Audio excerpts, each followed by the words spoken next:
अब ठीक हो?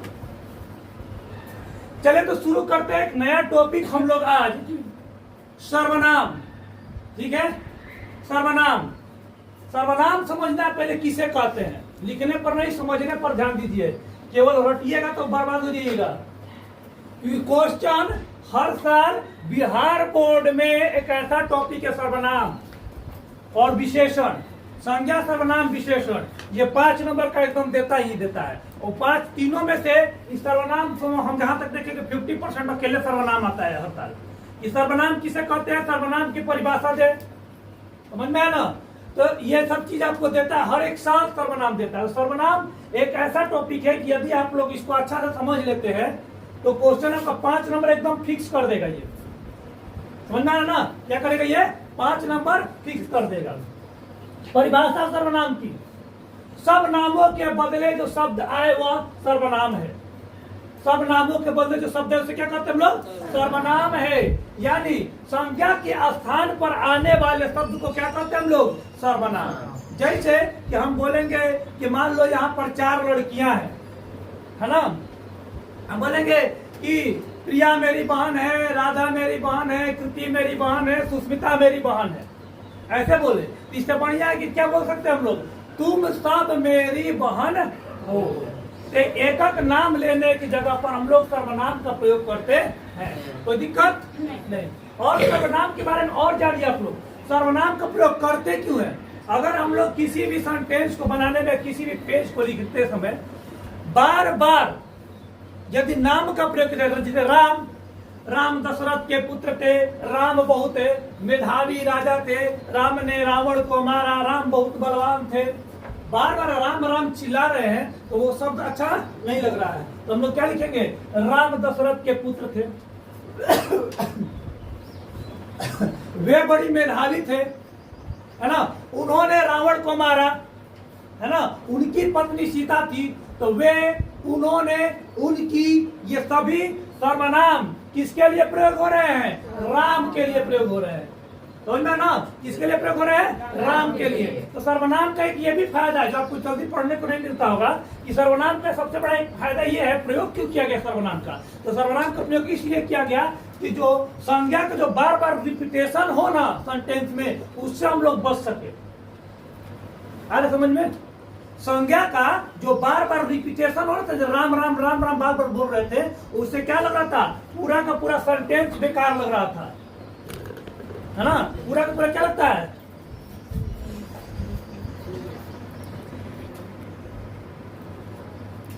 चलिए तो फिर आगे बढ़ते हैं सर्वनाम में। सर्वनाम के टोटल 6 भेद होते हैं। सर्वनाम को टोटल कितने भेद होते हैं? 6। ठीक है, जैसे हम लोग देखें कि सर्वनाम कौन कौन से? मैं, तुम, आप, वे, ये सर्वनाम है, किसी नाम के बदले आता है। जैसे कि राधा मेरी बहन है, तो क्या बोल सकते हैं कि वह मेरी बहन है, तो राधा का वह लगा दिए, तो यही सर्वनाम है आपको। तो सर्वनाम के टोटल 6 भेद होते हैं। कितने भेद होते हैं आपको? 6 भेद होते हैं। पहला है पुरुषवाचक सर्वनाम। पहला कौन सा हम लोग का? पुरुषवाचक सर्वनाम, और इसको अंग्रेजी में बोलते हैं, इंग्लिश में बोलते हैं पर्सनल प्रोनाउन। क्या बोलते हैं हम लोग? Personal pronoun. पुरुषवाचक सर्वनाम उसे कहते हैं जो किसी स्त्री या पुरुष के बदले आए। जो किसी स्त्री या पुरुष के बदले आए उसे क्या कहते हैं हम लोग? पुरुषवाचक सर्वनाम कहते हैं। तो पुरुषवाचक सर्वनाम होते हैं 3 इसके तरह के होते हैं। कितने तरह के होते हैं हम लोग को? 3 तरह के होते हैं। पहला उत्तम पुरुष, मध्यम पुरुष, ठीक है, और अन्य पुरुष। उत्तम पुरुष, मध्यम पुरुष, अन्य पुरुष। जैसे इंग्लिश में आप लोग पढ़ते हैं first person, second person, third person, है ना? First person, second person, third person. उसी तरह हिंदी में भी सेम टू सेम है। ठीक है, हिंदी में भी वही कहानी है, प्रथम पुरुष, मध्यम पुरुष, उत्तम पुरुष। तो यह भी आपसे पूछ सकता है कि पुरुष में कौन कौन है आपको? तो देखिए, प्रथम पुरुष में होता है, प्रथम पुरुष में क्या होता है आपका? जो कि अपना बोल रहा है, बोलने वाला। कौन होता है? बोलने वाला। मैं प्रथम पुरुष हो जाऊंगा, समझ में ना? हम बोल रहे हैं तो हम लोग प्रथम पुरुष हो जाएंगे। मैं, हम, हमने, हमारा, मुझे ये चाहिए तो मुझे, मुझको, ये सब क्या जाएगा? बोलने वाला हमेशा क्या आता है? प्रथम पुरुष में आता है। आएगा ना, है ना? हम लोग बोलेंगे या हम लोग चलेंगे, तो ये सब हम लोग कर रहे हैं उस काम को, समझ में ना? फिर उसके बाद देखते हैं कि मध्यम पुरुष, बोलने वाला या लिखने वाला हो गया, ठीक है। कौन हम लोग के? उत्तम पुरुष में मध्यम पुरुष जो सुने, मध्यम पुरुष जो सुने, जैसे हम लोग जो बोलेंगे वो सुनेंगे। जैसे तुम सुन रहे हो, तुम मेरे भाई हो, तुम जरूर सुनने वाले हो इसमें से। अब मैं बोल रहा हूं या मैं लिख रहा हूं, मैं जाऊंगा, तो मैं क्या है? उत्तम पुरुष हूं, समझना ना? उत्तम पुरुष हमेशा अपने आप को बोलता है। मध्यम पुरुष मीडिएटर जो बीच में है, सुन रहा है। ये तुम, तुमने, तुमको, तुझे, ये सब क्या जाएगा? आप, मध्यम पुरुष, है ना? आप खाना खाएंगे, आप खाना खाएंगे, तो ये आप क्या हो जाएगा? हम लोग का मध्यम पुरुष हो जाएगा, समझ में आएगा? ऑप्शन में आपके एग्जाम में दे सकता है। देखो ऑब्जेक्टिव में कोई मार बाप नहीं होता, टेंथ में कुछ भी दे सकता है आपको। हम बताएंगे कैसे ऑब्जेक्टिव क्वेश्चन पूछेगा। और अन्य पुरुष जो ना बोल रहा है ना सुन रहा है, जेकरा बारे में बात हो रहा है, वो यहाँ है ये नहीं है, जो थोड़ा दूर पर है। जैसे कि वह ना, वह मेरी बहन है, तो हो सकता है मैं तुमसे बात कर रहा हूँ, मैं हूँ तुमसे बात कर रहा हूँ और दूसरे के बारे में बता रहा हूँ, वह मेरी बहन है ना, है ना? वे लोग मेरे भाई हैं, है ना? वे लोग मेरे भाई हैं। तो इसमें क्या बता रहे हैं? वे लोग ना जो बोल रहे हैं ना सुन रहे हैं, वो कुछ दूरी पर है। तो वह, वे, या वह, वे, उनको, जैसे कि अब इन पर देखिए, है ना? इन लोगों को कुछ समझ में आता है? इन, है ना? हम तुमसे बात कर रहे हैं, इन लोगों को कुछ समझ में आता है, तो क्या हो जाएगा? इन हो जाएगा, समझ में है ना? उन में क्या जाएगा? उन, दूर वाला, है ना? उन लोगों को देखो, उन लोगों को देखो। तो मैं बोल रहा हूं, तुम सुन रहे हो, और कोई कर रहा है, समझ में ना? तो अन्य पुरुष में क्या होता है? वह, यह, वे, इन, उनको, उनसे, उन्हें, इन्हें, है ना? इससे, उनको, ये सब आपको क्या होता है? हम लोग का अन्य पुरुष में आता है। आगे समझ में? धीरे धीरे। अब एग्जाम में क्वेश्चन कैसे पूछेगा? एग्जाम में क्वेश्चन देने के लिए क्या दे देगा आपको? एग्जाम में क्वेश्चन देने के लिए दे देगा आपको कि एग्जाम में क्वेश्चन दे देगा दोस्त आपको कि ये बताइए कि इनमें से कौन, है ना, मध्यम पुरुष है? कौन सा मध्यम पुरुष है? ऑप्शन एक दे देगा मुझे, हम पूछेंगे वही बताएगा मुझे, है ना, उनको, तुम, और चौथा ऑप्शन दे देगा हम लोग का, तो चौथा ऑप्शन हम लोग को दे देगा क्या? हम लोग को तो चौथा ऑप्शन मान लो दे देगा हमारा, है ना? तो जो लोग देखो, है क्वेश्चन आसान, क्वेश्चन तो बहुत आसान है, लेकिन आसान क्वेश्चन तो किसके लिए होता है? जो पढ़ा लिखा है उसके लिए। ना पढ़ने वालों के लिए तो क्वेश्चन अंदर से दे दिया, भाई बड़ी हार्ड है ना? यही डायलॉग मार के आएगा कि क्वेश्चन क्या दे दिया? अंदर से दे दिया, बड़ी हार्ड है। तो मध्यम पुरुष में मुझे, उनको, तुम, हमारा, है ना? तो इसमें से बताइए आप, हाँ क्या हो जाएगा इसमें सर? क्या हो जाएगा आंसर? मध्यम पुरुष में तुम हो जाएगा, जो सुन रहा है। आगे समझ में मध्यम पुरुष आप लोग को। तो हम लोग सर्वनाम का पहला भेद को देखे जिसमें, ठीक है, उसमें था निजवाचक सर्वनाम। निजवाचक सर्वनाम के बाद है निश्चयवाचक सर्वनाम। इससे किसी निश्चित व्यक्ति या वस्तु का बोध होता है।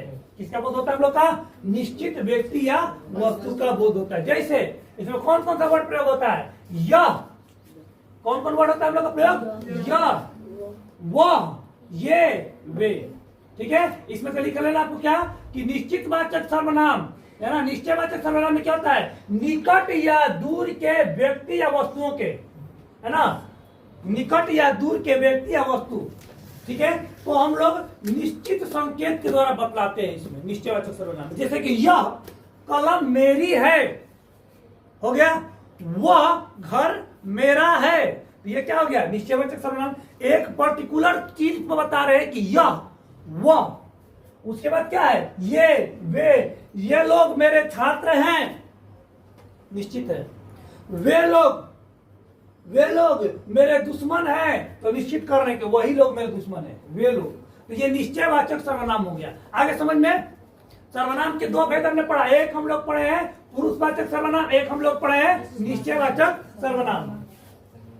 एक और बात देखते हैं, अगला जो है अनिश्चयवाचक सर्वनाम। जिस तरह निश्चयवाचक सर्वनाम आपको निश्चित व्यक्ति या वस्तु का बोध करा रहा था, तो बस कुछ नहीं लिखना है। अनिश्चयवाचक सर्वनाम, सर्वनाम से तो 6 सर्वनाम खाली लिख लो, डिफिनेशन तो अपने आप लिखा जाता है। अनिश्चयवाचक है, कुछ नहीं लिखना है। अनिश्चयवाचक सर्वनाम वो है जिससे किसी अनिश्चित व्यक्ति या वस्तु का बोध होता है, बस काम खत्म।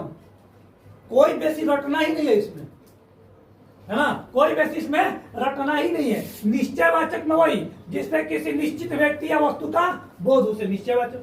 अनिश्चयवाचक जिससे जिन सर्वनामों से किसी, ठीक है, निश्चित व्यक्ति या वस्तु का बोध नहीं होता है, उसे अनिश्चयवाचक सर्वनाम कहते हैं। जैसे कोई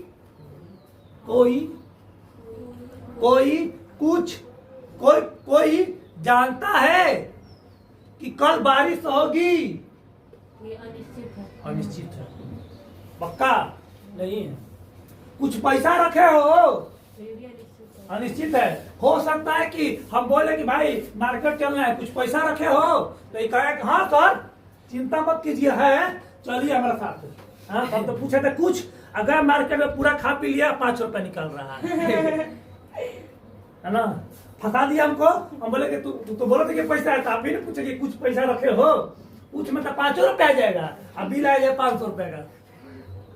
कुछ में तो कुछ भी हो सकता है, का जी, कुछ में तो कुछ भी हो सकता है। 5 रुपए दे सकते हो और 5,000 दे सकते हो, 5 लाख दे सकता है ना। मान लो कि अब क्या है, अंबानी है, बोले कि अंबानी जैसा है ना कि थोड़ा सा दिक्कत है पैसा का, कुछ पैसा दीजिए ना। अच्छा, कुछ पैसा दे तुमको, कहे नहीं बोला पहले, लो 5 करोड़ रुपये।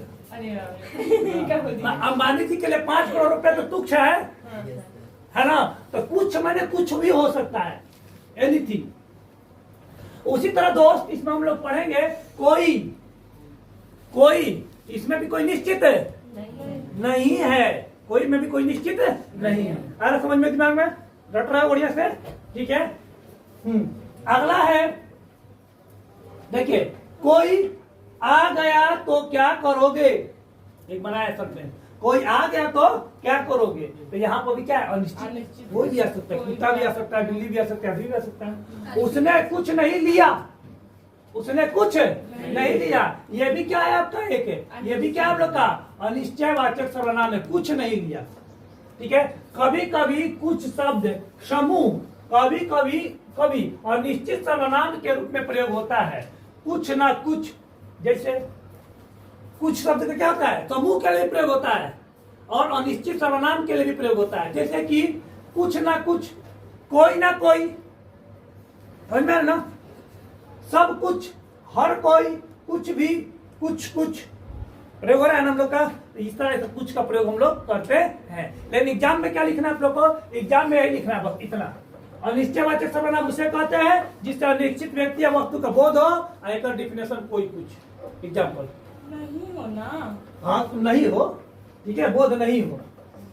संबंधवाचक सर्वनाम, जिस सर्वनाम से किसी दूसरे सर्वनाम या संज्ञा के से संबंध स्थापित किया जाए उसे क्या कहते हैं, संबंधवाचक सर्वनाम कहते हैं। जैसे जो शो, जैसे जो शो, जैसे बोलेंगे जो पढ़ेगा सो पास होगा, जोड़ दिए हैं, जो पढ़ेगा सो पास होगा, जो खेलेगा सो फेल होगा या अनुत्तीर्ण होगा। फेल का जो हिंदी होता है अनुत्तीर्ण, और पास का जो हिंदी होता है उत्तीर्ण। ठीक है, तो पास फेल हम लोग को नहीं बोलना चाहिए, ये इंग्लिश वर्ड हो गया। इंग्लिश वर्ड का प्रयोग हम लोग को कभी गलती से नहीं करना चाहिए हिंदी में। आप लोग जब भी हिंदी लिखिएगा ना, कोशिश कीजिएगा कि देखिए कि इंग्लिश वर्ड तो नहीं है। ऐसे लोग बोलते हैं कि Hindi is a mixture of language, Hindi बहुत सारी भाषाओं का मिक्सचर है, मिश्रण है। पढ़ाई भी थे पिछला क्लास में आप लोग को, है ना, उसमें उर्दू भी आता है, फारसी भी आता है, अंग्रेजी भी आता है, सब आता है हिंदी में। लेकिन जब हिंदी लिखने बैठिए आप लोग एग्जाम में, कोशिश कीजिए कि शुद्ध हिंदी लिखिए आप लोग, कोशिश है ना। ठीक है, जैसे कि अब इतना शुद्ध मत लिखने लगना कि रेलगाड़ी की जगह पर आप लोग लिख लीजिएगा लौ पथगामिनी, इतना आता ही नहीं है सब हिंदी। है ना। मैंने और ये भी मत लिखिएगा कि, है ना, कि गांधी जी ने कहा आई डोंट नो, हिंदी में लिख दिया I don't know. Sir pass fail में क्या होता है? हाँ? हिंदी हाँ? शुद्ध हिंदी। का पास फेल का हिंदी। पास का होता है उत्तीर्ण, उत्तीर्ण, उत्तीर्ण, हाँ। और फेल का होगा अ लिखेंगे नू आ तद्रिकार ती अर्ण उन्तीर्ण, ऊपर में र लिखेंगे अनुतीर्ण। समझ में आ गया? आगे बढ़े। हाँ, संबंध वाचक में संबंध दिखाएगा, जो करेगा सो भरेगा, जो करेगा हाँ, ठीक है। और भी आता है जैसी वैसी भी आता है इसमें, जो सो के बाद आवे जैसी वैसी, जैसे कि जैसी करनी वैसी भरनी, जैसी करनी वैसी कर भरनी। हो गया? समझ में आ रहा है आप लोग को? प्रश्नवाचक सर्वनाम नाम से पता है, प्रश्न से सर्वनाम सुन रहे हैं ना, आराम से ऐसे लिखा। जिस सर्वनाम से प्रश्न करने वाले शब्दों का प्रयोग हो उसे प्रश्नवाचक सर्वनाम कहते हैं। जैसे क्या लिखे, प्रश्न करने के लिए प्रयुक्त होने वाले सर्वनाम शब्दों को प्रश्नवाचक सर्वनाम कहते हैं। जैसे कौन क्या, कौन क्या, ये प्रश्न कर रहे हैं, है ना। कौन आया था, प्रश्न। दूध में क्या गिर पड़ा, प्रश्न। यह वह क्या कह रहा था, है ना। ये सब क्या हम लोग का प्रश्न है, ये सब क्या हम लोग का प्रश्न है। तो प्रश्न पूछते हैं कौन क्या क्यों कैसे कब, और ये बहुत सारा जगह कौन क्या क्यों कैसे कब, है ना। ये सब क्या देंगे प्रश्नवाचक शब्द। जैसे कि तुम कब जाओगी, है ना, ठीक है। तुम कैसे आए हो, तो पैदल प्रश्न पूछ रहे। हर समझ में ये प्रश्नवाचक सर्वनाम हो गया। लास्ट सर्वनाम है निजवाचक सर्वनाम। लास्ट कौन सा हम लोग का? निजवाचक सर्वनाम। जो सर्वनाम तीनों पुरुषों, प्रथम पुरुष द्वितीय पुरुष और तृतीय उत्तम पुरुष, प्रथम पुरुष द्वितीय पुरुष तृतीय पुरुष में हम लोग पढ़े हैं कि उत्तम पुरुष मध्यम पुरुष और अन्य पुरुष, है ना। इसी को क्या बोल सकते हैं? प्रथम द्वितीय और तृतीय पुरुष, है ना। में निजत्व का बोध कराए। किसका बोध कराए हम लोग का? निजत्व। निजत्व का मतलब होता है आपन, अपने आप, क्या बोलते हैं? निजत्व। निजी संपत्ति किसे बोलते हैं? निजी संपत्ति। उसे निजत्व का बोध कराए, है ना, उसे निजवाचक सर्वनाम कहते हैं। इसमें निजवाचक सर्वनाम में मेनली आता है तो क्या, स्वयं या फिर खुद, स्वयं या फिर खुद। जैसे कि हम लोग देखें, मैं स्वयं ही पढ़ लूंगा, निजवाचक सर्वनाम। वो खुद खा लेता है, वह भी निजवाचक सर्वनाम है। तो निजवाचक सर्वनाम में मेनली हम लोग कौन कौन शब्द आते हैं? स्वयं और खुद। आगे सर्वनाम समझ में, सर्वनाम किसे कहते हैं? संज्ञा के बदले आने वाले शब्द को सर्वनाम कहते हैं। और सर्वनाम के 6 भेद होते हैं, पूरा हम लोग देख लिए। और मैट्रिक में हर साल आपका ये क्वेश्चन आपसे पूछता है। एग्जाम में कैसे क्वेश्चन पूछेगा, एग्जाम में कैसे क्वेश्चन पूछेगा, देखिए आप लोग।